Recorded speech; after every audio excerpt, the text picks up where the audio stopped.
Good afternoon, and thank you for joining us again on Facebook Live, and thank you, Chief Constable Andy Marsh, for joining us. So once again, we have seen huge changes in the world, in the country, and I suppose what's hardest of all, in our own homes. And we've had to make some really big changes, haven't we? So Andy and I spent a moment's silence earlier on today to remember those fallen key workers who have given their lives in order that we can walk safely on our streets. And I think that taking that moment just to reflect that those people didn't deserve to die, that they died so that they could look after us. And I think it was a really important moment for us. But we need to continue to stay at home, working from home, trying to teach our children, trying to just keep our own wits around us. And it is hard, it's tough, and it's frustrating, but we must not give up at this stage. So we need to remember why those key workers died, and we need to make sure that we think about how we can keep ourselves safe, keep the NHS safe, and keep our communities safe. So Andy, is there anything that you want to add just before we start? Just to acknowledge, Sue, that I think it's tough for everyone. It's toughest, I guess, in many respects for those people that are stuck at home, but tough for people in lots of different ways. What I do know is that the police officers and PCSOs that are out there in communities are doing their very best. They're rolling their sleeves up and doing their very best to protect the NHS and to save lives. The people that we were remembered at 11 a.m. this morning.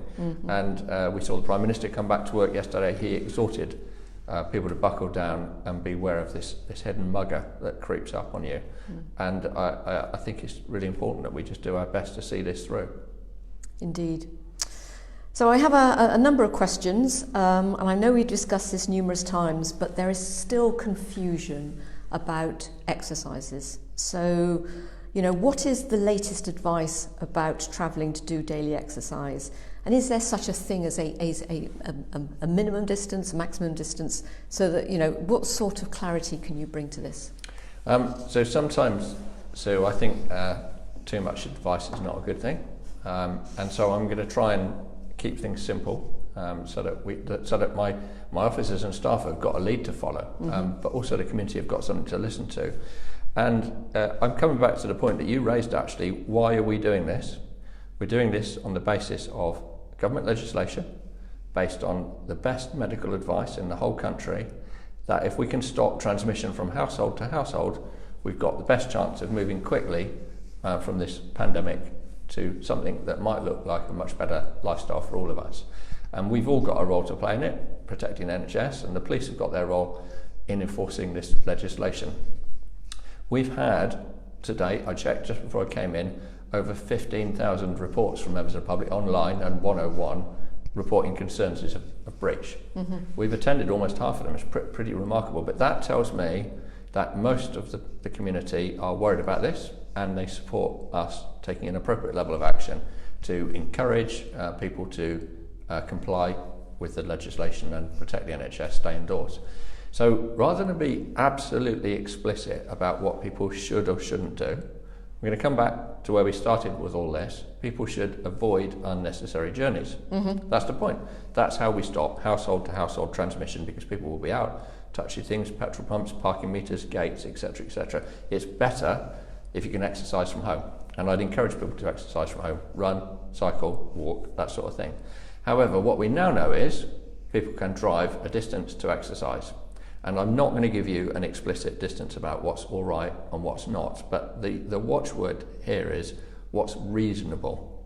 Now, if you're driving many miles past many places that you could exercise in, that's not reasonable. Especially if you're driving to a beauty spot where there's likely to be a lot of people who are having the same sort of idea.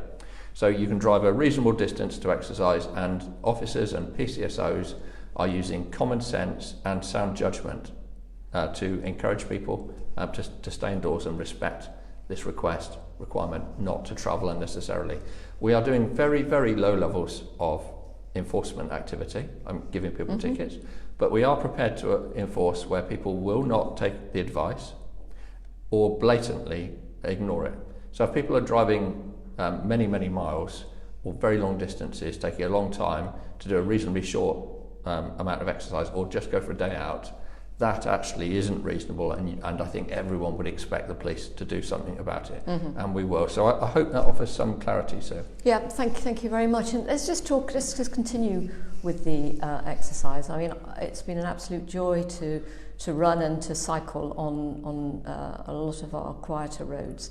But there is this issue that some people have been, some local communities have been really frustrated with cyclists who might be bringing the virus into their communities. What do you think? What's advice would you give to those local people? Well, I'm not a medical expert, but it is okay to go out cycling in family groups and people that you're isolating with. So that's okay. And if those groups of people are cycling round, as long as they're being respectful to other members of the community and road users, that's absolutely fine. So we wouldn't welcome people saying there's a family cycling past X, Y or Z. I think if people are specifically concerned about people congregating in cross-household groups or big groups, or not heeding the advice of social distancing, then of course I'd say ring 101, or better still, report it online.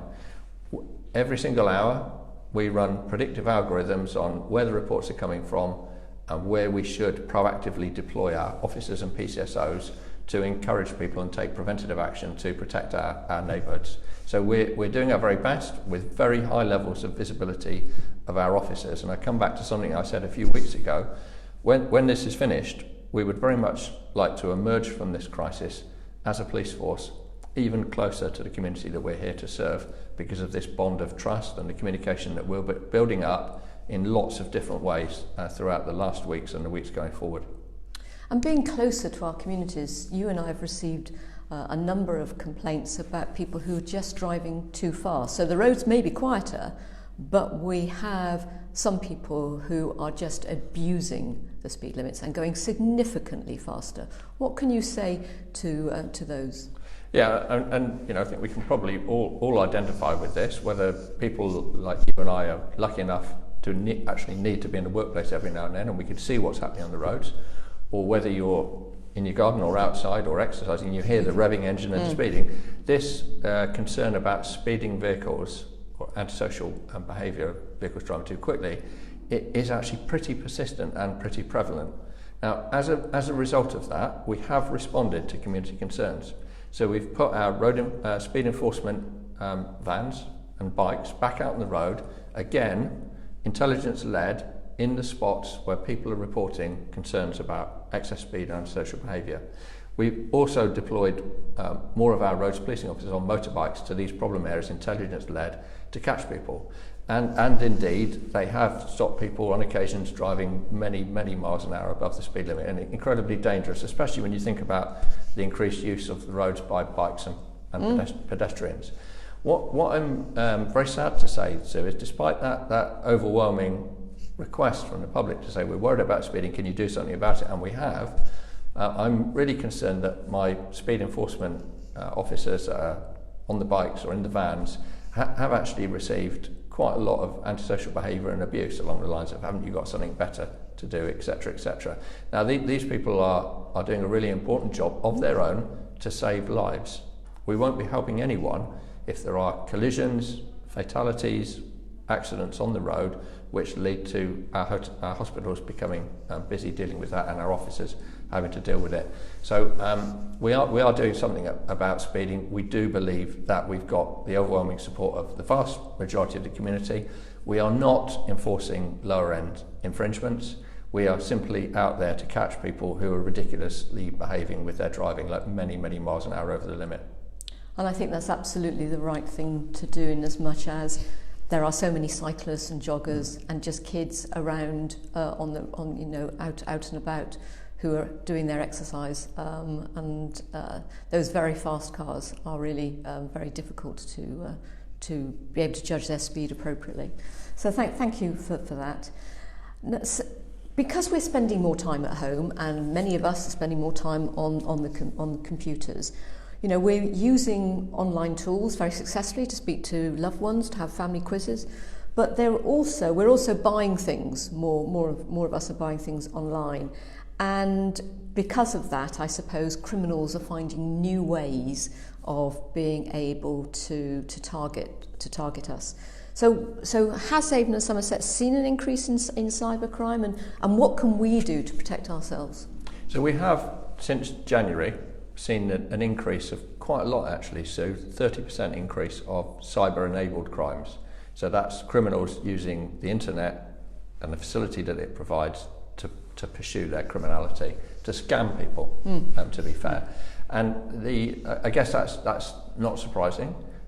Criminals will tend to try and innovate and take advantage of any opportunity that presents itself.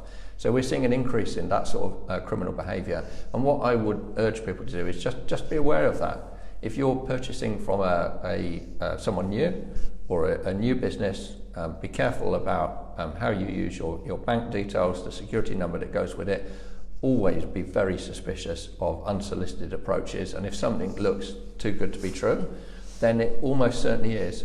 There is, if people have got time to be browsing the internet, a wealth of information on the internet. There's a publication which has been pushed forward by Action Fraud and a number of different police forces called the Little Book of Big Scams. Most cyber-enabled crime is absolutely preventable. And so I would urge people to have a look at it and work with us to just squeeze these criminals out of this business. I mean, I must receive sort of daily scams. If I get told many times my TV licence needs to be renewed, and the first time I did check, but I must be on 300 or 400 that I've been scammed, been asked to renew. Yeah. And it's just having that awareness always to be suspicious, isn't it? Yeah. Always ask the question. So the scammers will tend to adopt the identity of an organisation that looks legitimate, be it around tax or be it a banking organisation. But obviously, if you start following it through, it's clearly someone who's taken that identity to try and defraud you. Sure. So just be suspicious and have a look at what those scams are, and please be careful not to fall for them.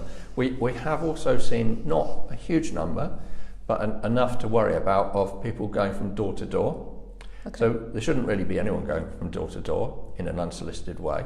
So if someone does, then clearly you should ask for their identity, but if you've got any concerns at all, don't open the door and ring the police. Okay, thank you. Now, another question we had was the domestic abuse. You know, we've seen that increasingly in our headlines. And I wonder if you can give us an update about what the police are doing to support vulnerable men, women and children. And what would you say to victims if they are listening to this? We've been worried about the risk of domestic abuse from the outset of the restrictions on movement, because imagine being stuck in a household with someone who was perpetrating a crime against you that you were frightened of. But it's very important always to be factful, to understand what's happening. And we've had a good number of weeks now since the restrictions were introduced. Domestic abuse and violence is a horrible thing, including coercive control, and we get routinely about 140 reports of crimes and incidents every single day. That's too many, obviously that's shocking. Those are lives that are being ruined by that sort of fear and intimidation and criminality. But what we've seen since lockdown, to use that expression, is that number of 140 has tended on a daily basis to increase only by 2 or 3. So we've not seen a commensurate increase in reporting, although we are aware it's a risk, and we're also aware of increased reporting to national helplines. So what we are doing this week and in coming weeks, and we've done a lot so far, is to increase our communication and awareness that this is unacceptable, and if people need help, they should report it to the police, report it to an independent voluntary agency, and I know you commission many, but also perhaps talk to a friend. Now, if people are in real fear and they can't speak, they can ring 999, and instead of speaking, just put the numbers 55 in. A police officer will attend there very, very quickly. What we know, also from our data, is that we are attending in person, because our demands have changed. We're attending domestic violence incidents, which were already a high priority, even more quickly than normal. So if you need us, we absolutely will be there. If someone needs to be arrested, we will arrest them. We will investigate, and we will put them in front of a court if necessary. So please don't suffer in silence. Please do report it, and we will pull out all the stops to help you. Thank you, and that's a really important message, because it's all very well us saying that, stay home and stay safe, but for some people, home is not safe, so they can leave, can't they, if they are in danger of being abused. Yeah, and actually we also, police officers are exercising their policing of the restrictions with, as we've said already, common sense and sound judgment. And if the pressure has just become too much for someone, then actually they can leave the house for a reasonable amount of time just to cool off. So we always need to be mindful of what's proportionate and enable people to do that. And I think that common sense advice is very clear. Thank you, Andy.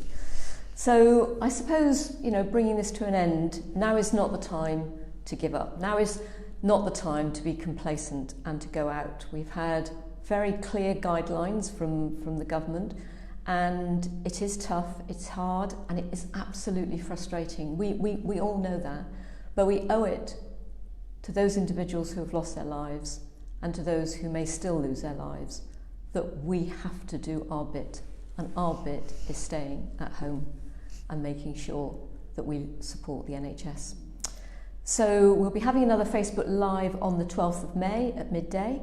So if you have any questions that you would like us to discuss between the Police and Crime Commissioner and the Chief Constable, then please contact me on social media. Thank you, stay safe.